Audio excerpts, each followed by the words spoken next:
what is brotherhood?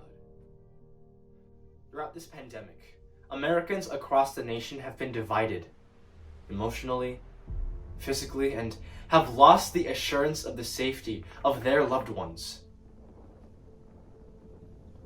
Not only has this pandemic affected the defenseless, it has also seriously assaulted and debilitated our frontline workers, the backbone of the American economy. Because of the diversity that comes with such a community, there are many angles to try and solve this issue from. These plans can manifest as acts and take on a plethora of forms. Helping machinists, healthcare workers, stadium workers, construction workers, and even artists. No matter the occupation, these are hard-working individuals, couples, and families who are deserving of assistance.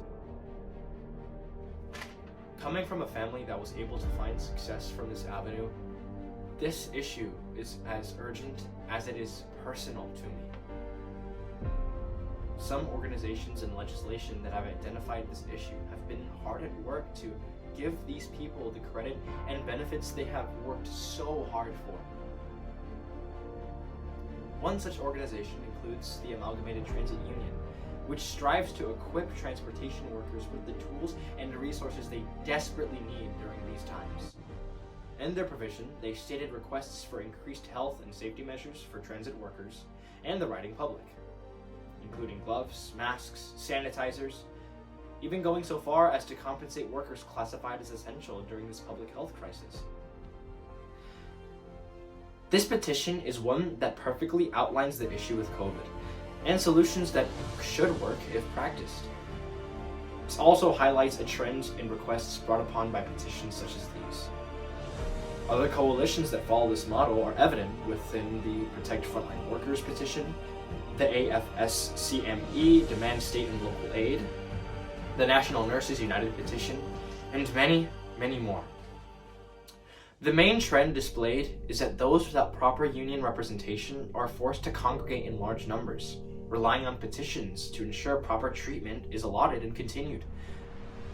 The negative effects of COVID, along with the implementation of advisory guidelines rather than hard rules, makes way for many companies to cut corners in terms of purchasing safety gear, putting the vast majority of those essential workers at risk. The point here is to go so far as to say that there exists a universal need for workers during these times.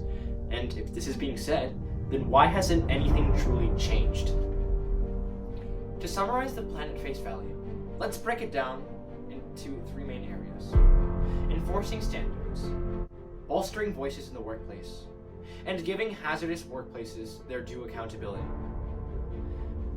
This specifically covers workers by providing the necessary protocol for COVID testing and the supplication of face masks, hand sanitizer, working equipment, and other amenities needed to ensure a safe community and workplace. Also included in these requests is the need for a stronger voice and holding companies liable for dangerous workplaces by instilling harsh penalties for any workplace violations.